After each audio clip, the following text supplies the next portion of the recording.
الحمد لله نحمده ونستعينه ونستغفره ونؤمن به ونتوكل عليه ونعوذ بالله من شرور أنفسنا ومن سيئات أعمالنا من يهده الله فلا مضل له ومن يضلل فلا هادي له وأشهد أن لا إله إلا الله وحده لا شريك له وأشهد أن محمدا عبده ورسوله يا أيها الذين آمنوا اتقوا الله حق تقاته ولا تموتن إلا وأنتم مسلمون يا أيها الناس اتقوا ربكم الذي خلقكم من نفس واحدة وخلق منها زوجها وبث منهما رجالا كثيرا ونساء واتقوا الله الذي تساءلون به والأرحام إن الله كان عليكم رقيبا يا أيها الذين آمنوا اتقوا الله وقولوا قولا سديدا يصلح لكم أعمالكم ويغفر لكم ذنوبكم ومن يطع الله ورسوله فقد فاز فوزا عظيما أما بعد فإن خير الحديث كتاب الله وخير الهدي هدي محمد صلى الله عليه وسلم وشر الأمور محدثاتها وكل محدثة بدعة وكل بدعة ضلالة وكل ضلالة في النار. أعوذ بالله السميع العليم من الشيطان الرجيم من همزه ونفسه ونفسه. بسم الله الرحمن الرحيم. قاف والقرآن المجيد بل عجبوا أن جاءهم منذر منهم فقال الكافرون هذا شيء عجيب أإذا متنا وكنا ترابا ذلك رجع بعيد قد علمنا ما تنقص الأرض منهم وعندنا كتاب حفيظ بل كذبوا بالحق لما جاءهم فهم في أمر مريج أفلم ينظروا إلى السماء فوقهم كيف بنيناها وزيناها وما لها من فروج والأرض مددناها وألقينا فيها رواسي وأنبتنا فيها من كل زوج بهيج تبصرة وذكرى لكل عبد منيب ونزلنا من السماء ماء مباركا فأنبتنا به جنات وحب الحصيد والنخل باسقات لها طلع نضيد رزقا للعباد وأحيينا به بلدة ميتا كذلك الخروج. وقال جل شانه في موضع آخر واعلموا أن فيكم رسول الله لو يطيعكم في كثير من الأمر لعنتم ولكن الله حبب إليكم الإيمان وزينه في قلوبكم وكره إليكم الكفر والفسوق والعصيان أولئك هم الراشدون فضلا من الله ونعمة والله عليم حكيم. معزز حاضرین جمعہ، دینی ملی بھائیوں،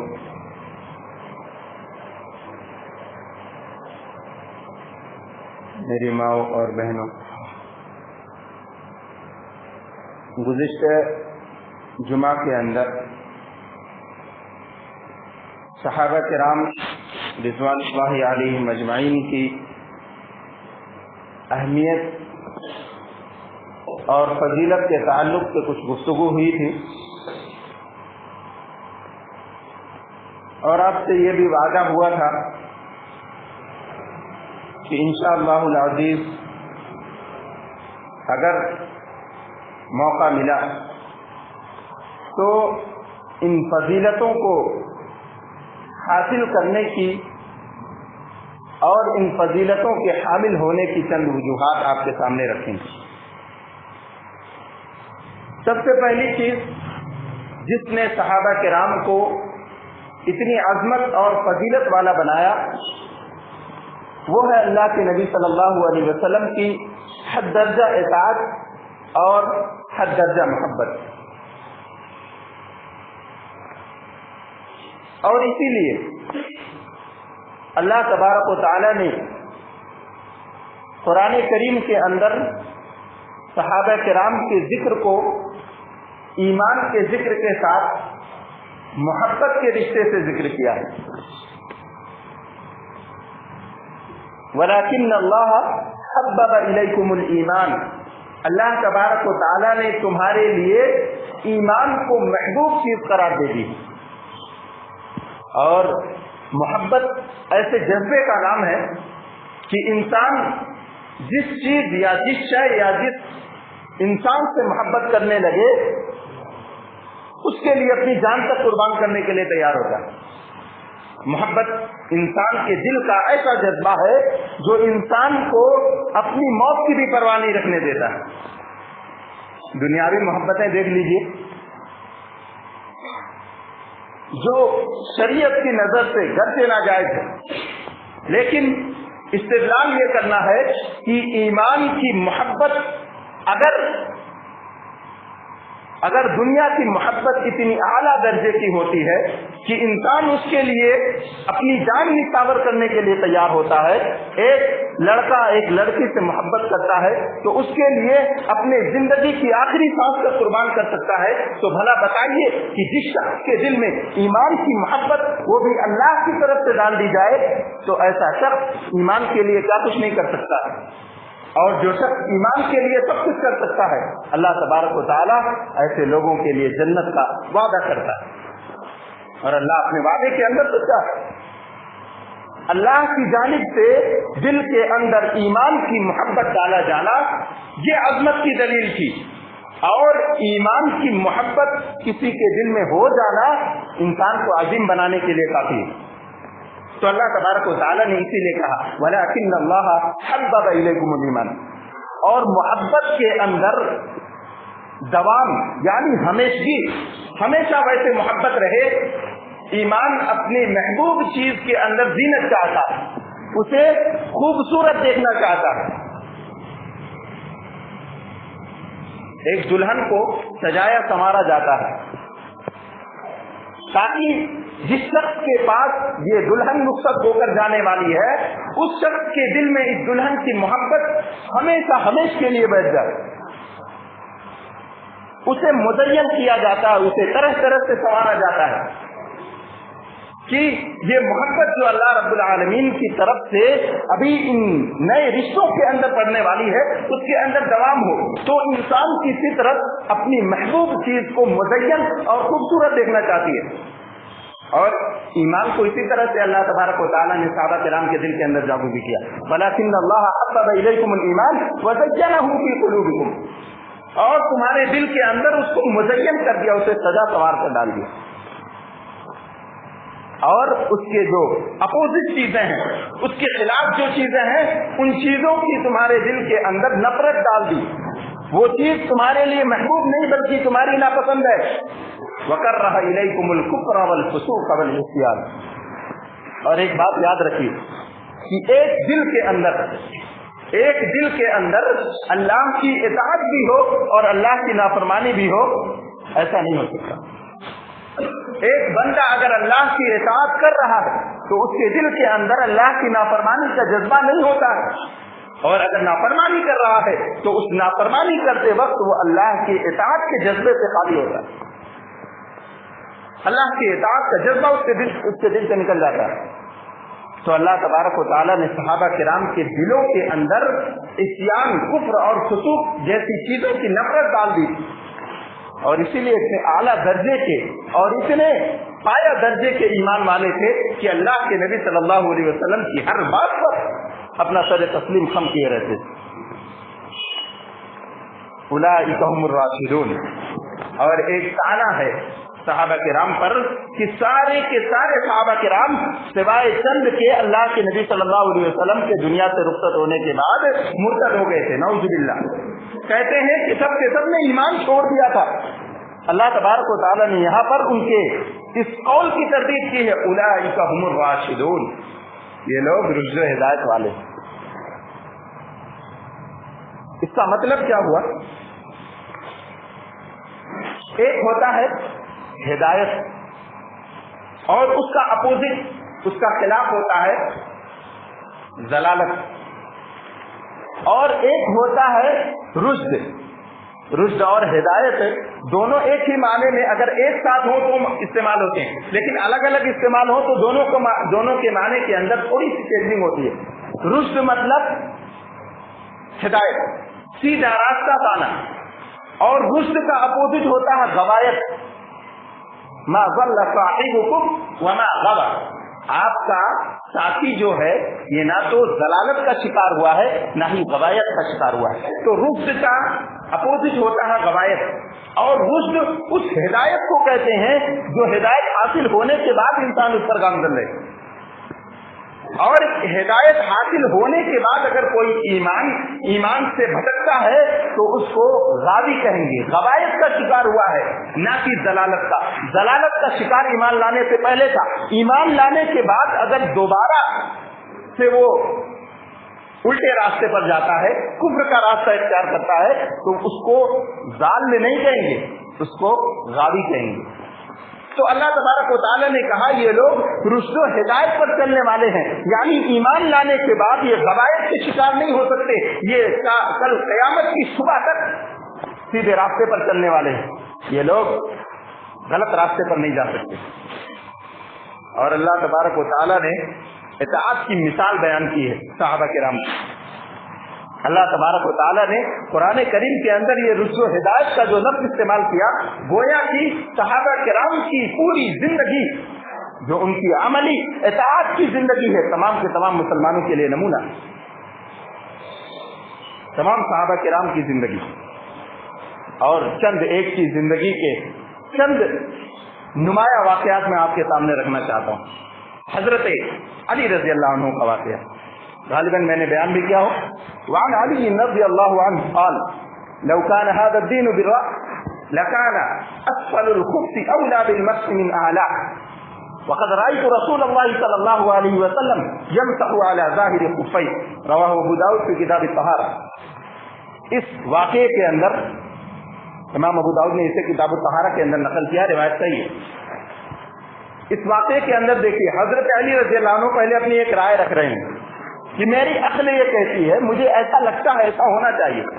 لو كان هذا الدين بالرأي، میری رائے کہتی ہے، یعنی اگر یہ دین رائے کے اوپر ہوتا، انسان عقل سے دین کو چلاتا، لكان اسفل الخف اولى بالمسح من اعلى، تو موزے کا نچلا حصہ، موزے کے دو حصے ہوتے ہیں، ایک اوپر ہوتا ہے ایک نیچے، تو موزے کا نچلا حصہ یعنی جو زمین پر رگڑتا ہے وہ زیادہ مناسب ہوتا کہ اس پر مسح کیا جائے. عقل یہی کہتی ہے بھائی گندگی وہاں لگ رہی ہے، وضو کرتے وقت مسح بھی وہیں کرنا. جبکہ کہہ رہے ہیں وقت رأیت رسول اللہ صلی اللہ علیہ وسلم یمسح علی ظاہر خفیہ، میں نے اللہ کے رسول صلی اللہ علیہ وسلم کو دیکھا کہ آپ صلی اللہ علیہ وسلم موزے کے اوپری حصے پر مسح کر رہے ہیں.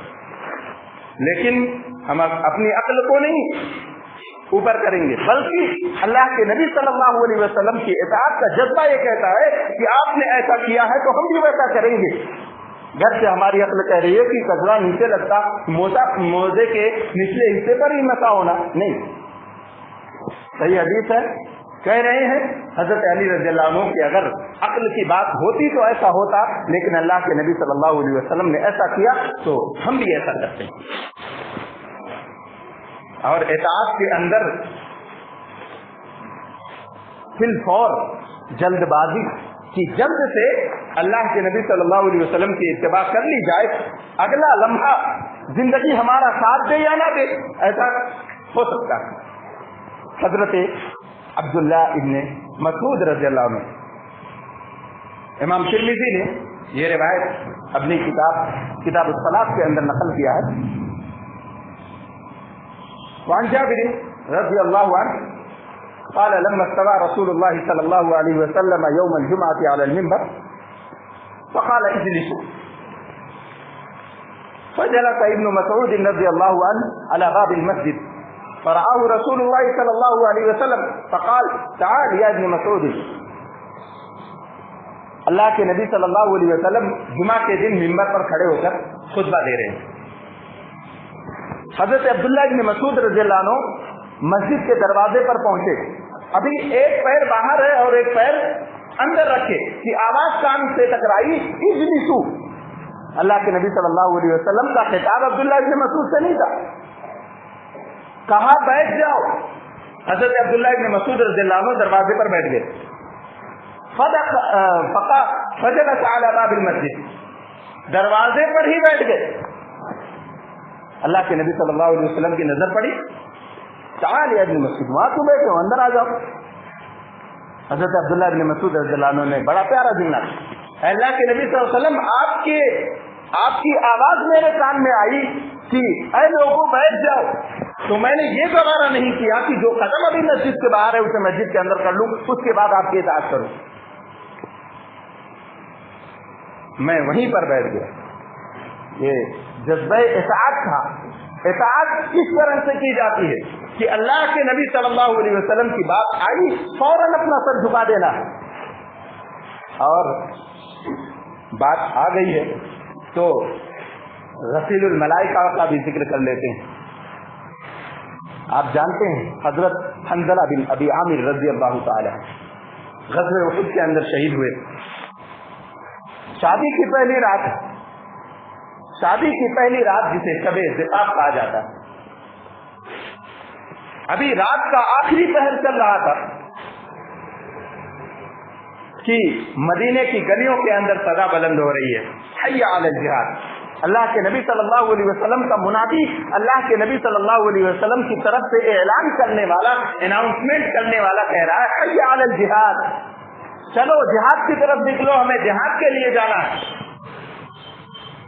حضرت حنظلہ رضی اللہ تعالی عنہ اپنے بستر سے اٹھتے ہیں اور جلد بازی کے اندر وہاں سے فوراً اللہ کے نبی صلی اللہ علیہ وسلم کے منادی کی آواز پر لبیک کہتے ہوئے وہاں حاضر ہوتے ہیں. یہاں تک کہ غسل کرنا بھی ابھی باقی ہے, اسے چھوڑ کر پہنچتے. ابھی انہوں نے غسل جنابت لینا تھا لیکن اسے چھوڑ دیا اور اللہ کے نبی صلی اللہ علیہ وسلم کی آواز پر لبیک کہنے کے لیے پہنچ گئے اور غزوے کے اندر شرکت کی اور وہاں پر جام شہادت نوش فرمایا. وہ اسی غزوے کے اندر ان کی جان اللہ کو پہنچ گئی, شہید ہو گئے. اور اللہ کے نبی صلی اللہ علیہ وسلم نے دیکھا کہ فرشتے انہیں غسل دے رہے ہیں, تو اس وقت اللہ کے نبی صلی اللہ علیہ وسلم نے انہیں یہ خطاب دیا غسیل الملائکہ, جنہیں فرشتوں نے غسل دیا. یہ غسل جنابت سے ابھی فارغ نہیں ہوئے تھے کہ جنگ کے میدان کے اندر پہنچ گئے اور لڑتے لڑتے اللہ کے راستے میں شہید ہو گئے اور اپنا سر کٹا دیا. آج ہمارا حال کیا, ہٹے کٹے تندرست سر جھکانے کے لیے تیار نہیں ہے کہ صبح کی اذان ہوئی, منادی حی علی الصلاۃ اور حی علی الفلاح کہہ کر خاموش ہو گیا. ہم چلیں اللہ کے دربار میں کم از کم اپنا سر جھکا دیں. ہو سکتا ہے اللہ رب العالمین ہمارے نیندوں کی قربانی قبول کر لے, جانوں کی قربانی تو دینے سے رہے. تو صحابہ کرام کا جذبہ جو تھا وہ ایسا تھا. آج فجر کی نماز میں آپ چلے آئیے, مسجدوں کا مشاہدہ کیجیے. دل سے یہ بات کہہ رہا ہوں کہ آنکھ سے آنسو پانی کے بجائے خون کی شکل میں نکلے. مسجدیں ویران نظر آتی ہیں. مسجدوں کے اندر اگر فجر کے وقت کا مشاہدہ کر لیا جائے تو بعین ہی ممکن کوئی آدمی یہ کہہ سکتا ہے کہ یہ مسجد جو ہے کسی مسلم محلے کے اندر نہیں ہے, یا اس کے گرد و پیش رہنے والے باقی اسلام سے تعلق رکھنے والے ہیں یا نہیں ہے. وہ جذبہ تھا کہ نئی نویلی دلہن کو چھوڑ کر جہاد کے اندر پہنچ گئے, یہاں تک کہ غسل کرنے کی بھی فرصت نہیں ملی. اور ہمارا جذبہ ہے, ہمارا ایمان ہے کہ ہمیں مسجد تک نہیں آ رہا. اور یہاں پر رک کر یہ بات بھی کہہ دوں, اور خصوصاً میری اس بات کا خطاب اپنے نوجوان ساتھیوں. ہم نوجوان دوست نماز کی اہمیت پر کوئی پوسٹ آئی فیس بک پر, واٹس ایپ پر,